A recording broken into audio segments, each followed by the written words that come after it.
Magandang araw sa inyong lahat mga kamatyas. Matindihan na ang mga naganap dito sa semifinals winners bracket.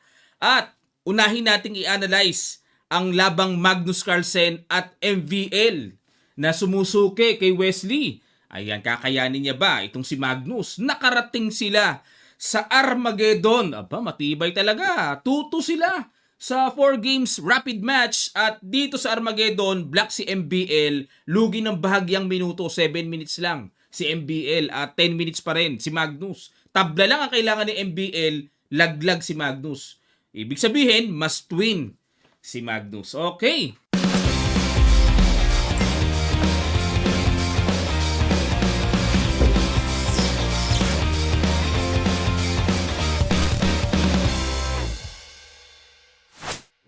Ang ginawa ni Carlsen nag-E4, C5 si MBL, ayun, nagsisilyan.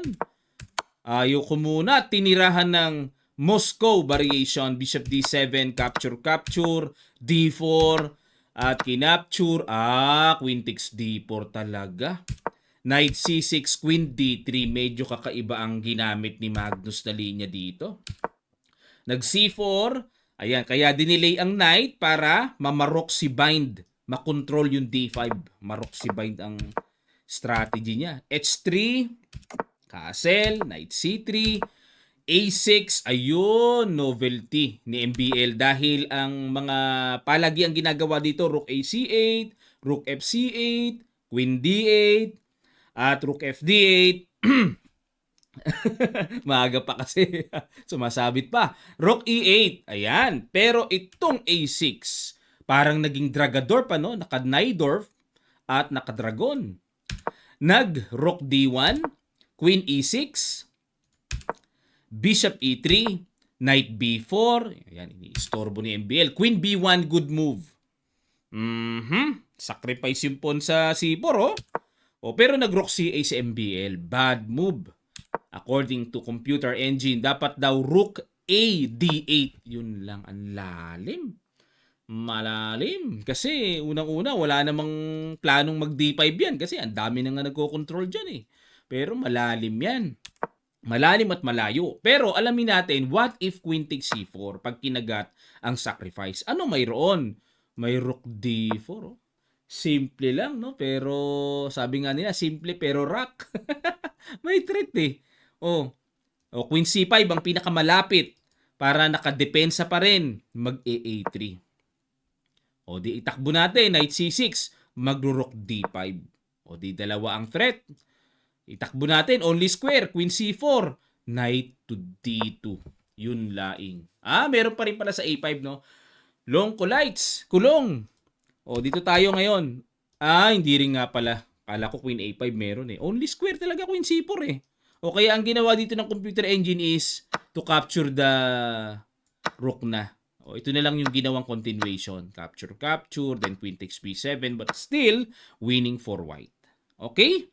Balik tayo mga kamatyas, kaya hindi kinagat yan. Pero nag-rook FC8 and nag-B3. Dinipensahan lang pero ayaw pa rin ng computer. Dapat daw Knight G5.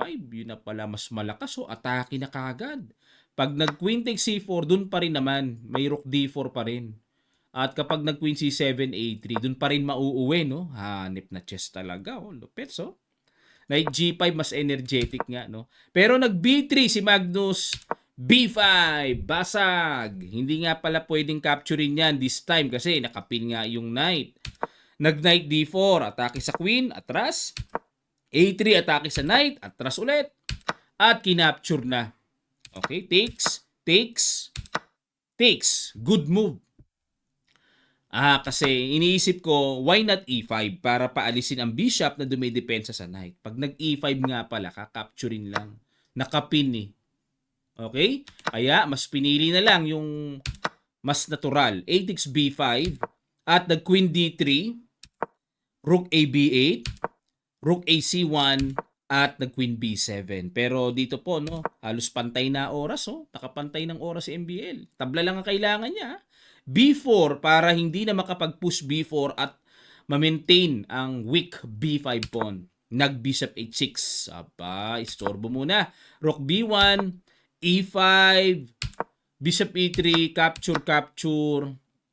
Queen B6, malakas ang loob ni MBL, makipag queen to queen para pag nawala kasi ang Reyna, ready na kasi yung control niya sa C-file anytime. Siyempre may threat siya, tapos may rook C4, makakapangulit sa E4.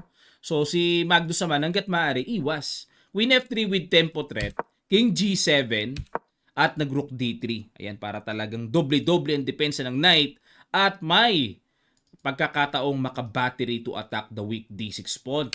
Nag-rook C6, so di pinaghandaan kaagad ni MBL na depensahan ng maaga. Nag-rook BD1, rook BC8, nag-G4. Ayan. Siguro sa isip dito ni Magnus, okay, stable naman yung knight ko, dalawa naman ang depensa ko dyan, at okay naman ang pawns na dyan, so G4 to create another pressure. Na mapitik yung knight, pag umalis yan, may pasok ng knight D5. Yan ang nakikita kong planuhan na paparating. Pero, bad move pa rin sa computer engine. Mas gusto niya ay G3 lamang. Sabay magkiking G2, yung mga ganong kunakunachi, ano? Timing lang yung G4 ang gusto. Pero dito tayo sa G4, nag-H6, H4, talagang desididong umatake. Queen to B8, King G2, Rook A6. Ayun, nakita dito ni MBL. Teka muna, ba't ba iniintindi ko yung king side? Ba't hindi na lang ako kumounter para may iniintinding panibagong problema? So yung A3 weak kasi yan. Nag G5. Wala nang pakialam dyan si Magnus. Bahala ka dyan, atakihin kita. Knight H5. Nako, ang sama ng butas. Ba, kailangang i-resolbahin yan. Ayun. Para makover yung F4 at walang napakalakas na lundag din. Queen A7. Okay. So, matsyag-matsyag lang. Rook 1D2. Nag-abang lang din yun. Hindi bahagyang nagustuhan ng computer, no? King G1 lang daw ang tira. Para makaiwas na mamaya sa mga tempo check. Grabe namang mga tira ng computer. Diyan na nga galing, ipababalikin pa. Yan ang mga pagkakataong mahirap talagang ipagawa sa human side. Nag-rook 1 dito, balik tayo. Nag-rook C1. Okay? So, threatening. Rook A1 ang nakikita ko dito para talagang tuluyang bumagsak na yung pawn sa A3. Queen E3. Aba, this time, si Magnus na mismo ang naghamon ng queen to queen. Tinanggap naman ni MVL, F takes E3. Yun nga lang, syempre kahit papaano, double pawn pa rin yan. At paano kaya ito, ano? Kumapture muna, capture, and the rook C6. Ayan. Teka muna mga kamatsas, to be clear, bakit kaya hindi nag-rook A1 to attack the A3? Magna Knight C7 kasi. May pangkulit pa rin kasi, double yan. And babagsak din yung pawn sa D6. Okay? So, hanggat maaari, dyan muna yung tore para walang lundag Knight C7. At ang ginawa, lumipat na lang talaga, no? Control the C file. Nag-rook F2. Ayan, hanap-hanap naman si Magnus. Okay, kontrolado na niya si file. Saan kaya ako po pwede pa? Nakita niya na ito kaya atakihin ko. Yun, gusto niya iritahin yung F7. At nag-rook A1, rook B3, rook C1. Ayun ang plano, no? Ayun, no? Para makapangalikot sa ilalim. Nag-king F3, takbo na pressure si Magnus. Rook G1, yun. Bukod sa may check, syempre, pababagsakin pa yung pawn G5 at nag-knight C3. Ayun na. Ang sama ng pagkababa ng evaluation bar. Lamang si MBL. Knight C3, ang gusto lang naman ni Magnus ay capturing yung pawn sa B5. Pero ang accurate daw ay rook G2. Naku po. Sino naman kaya ang makakagawa niyan? Unang-una, nakakairita yung paparating na check na parang bumuka yung king. Nakakairita yan. Rook A F1 check tapos babalik lang. Ow! Parang walang tinira, no? Pero yan ang accurate. Yan ang equal. No? Natututo rin talaga ako sa mga galawan ng computer din eh. Pero nag-knight C3 si Magnus. Ayun mga kamatsas. So this time, ano kaya ang perfect move na ginawa dito ni MVL? Pakiguess nyo sa ilang sandali lang. Tutuloy kagad natin. Start.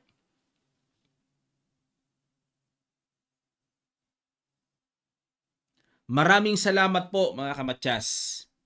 Rook AE1. Grabe. Simple lang pero yan ang perfect. With the idea of Rook G3, mamatsyasin ang king. Nag-Rook H2. Another bad move. Wala na. nawindang na si Magnus talaga. Bumigay na yung nerve niya dito. Ito na yung mga pagkakataon na hindi na siya komportable mga kamatya sa mga ganitong klaseng position. Dapat daw ang tira ay rook e2. Grabe. Pag nag-rook g3, checking f2.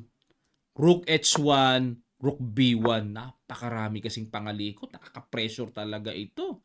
Rook h3.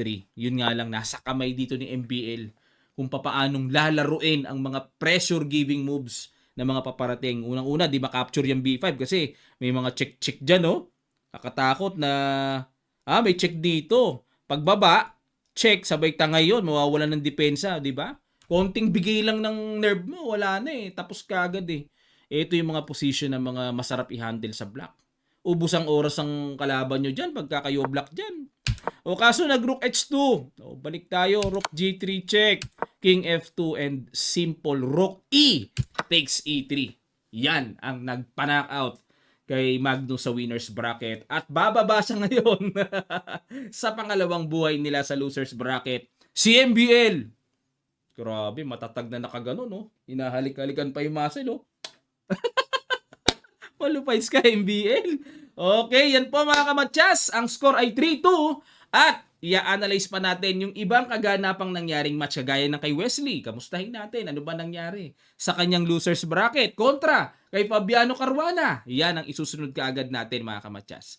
Maraming salamat po sa mga hindi pa nakakapag-subscribe sa channel na ito. Please click po ang subscribe button and ang notification bell all para lahat ng ating mga uploads ay mag-notify sa inyo. Ganun din, araw-araw tayong may mga video tutorial upload sa Facebook page Kamatsas, mag-follow na rin kayo doon. Maraming salamat, magkita-kita pa tayo sa mga susunod pang chess updates.